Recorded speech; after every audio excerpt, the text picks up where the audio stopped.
that I look back, I had two very, very narrow shapes, which I can describe now. Many years have passed.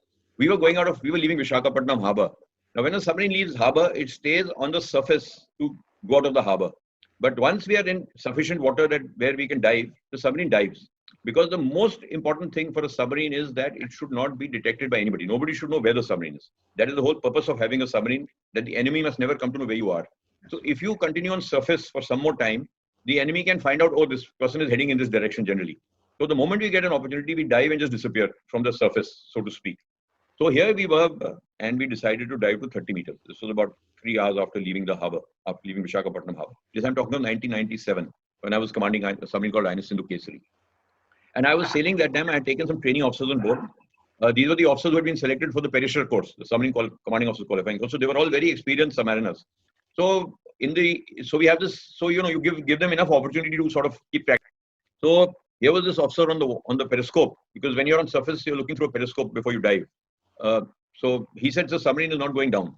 Now I could not understand why the submarine is not going down. When I say going down means it was not diving. That means we had created the angle to dive the submarine like that. The submarine dives at an angle. But sometimes what happens is the water conditions are such. The water conditions change. By the way, that is something you must understand. That the nature of the surface and the dive and the depths of water can be quite different from each other. It depends on salinity, it depends on temperature, and it depends on pressure. There are three factors which determine how the hydrology will be in that particular area.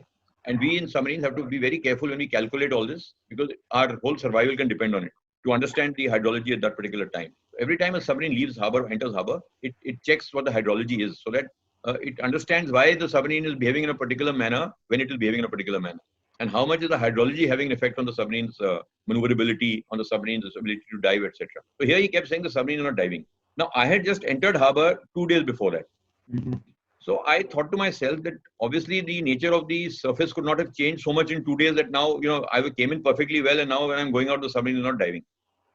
And he kept saying submarine is not diving. So I looked at the depth gauge. We have a depth gauge, which shows how much depth the submarine is going to, from 0 to 300 meters or 400 meters, whatever be the depth that submarine is designed for. So as you keep diving, the needle keeps moving up. And we also have an electronic depth gauge. So we have two, a manual depth gauge and an electronic, so that, if one fails, the other one is still available. So I looked at both, and both were showing that the boat is not diving. So I sort of thought to myself, what could be wrong? And I said, okay, we call it venting the depth gauge. That means you open the depth gauge, if there's an airlock in it, it goes away, and then you shut it again, and so the water flows freely inside and operates on the pressure sensor. The moment we vented the depth gauge, suddenly the needle shot up like that and went straight to 40 meters, 45 meters in 50 meters of water. So we were on the verge of actually hitting the bottom at 10 knots speed. 10 knots is about 20 kilometers per hour. We were going to hit the bottom of the sea. And it was just coincidence, or maybe sixth sense or whatever, that made me check this. Otherwise, it would have been disaster. But we were able to, again, like I said, it's all about training.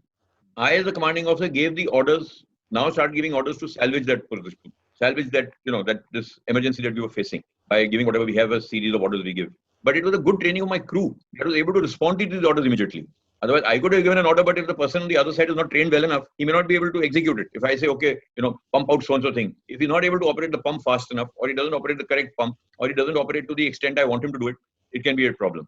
So this was actually later on, when we sort of saw where we were, we discovered that we were actually only 2 feet from hitting the bottom of the sea before we pulled out. Right. So that was, I think, the most risky experience I've had.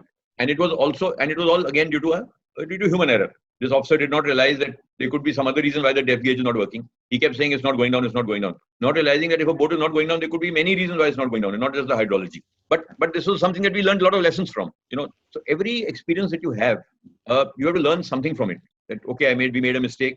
We must not do it, and this mistake never gets repeated. So this was one experience. A second experience was, we were on a mission very close to the coast. Sometimes submarines go on intelligence missions close to the coast. We were on this mission close to the coast.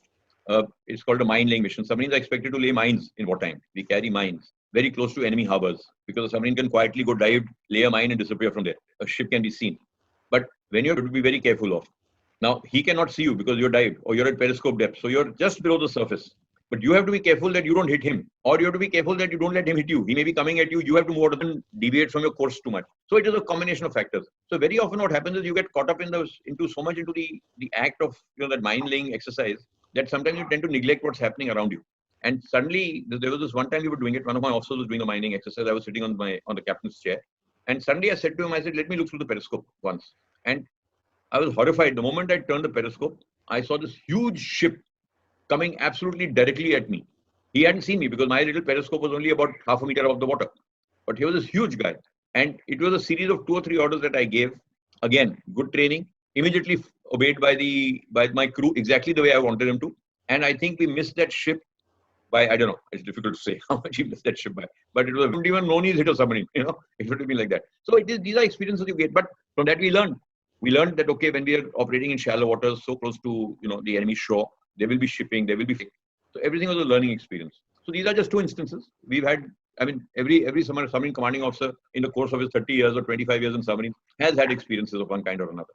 But let me also tell you that the Indian Navy is one of the only submarine operating navies in the world which has never lost a submarine. The Chinese have lost, the Russians have lost, the Japanese have lost, French have lost, Brits have lost, everybody lost submarines at sea because an accident can happen. We, touch wood, have a 100% safety record of accidents at sea.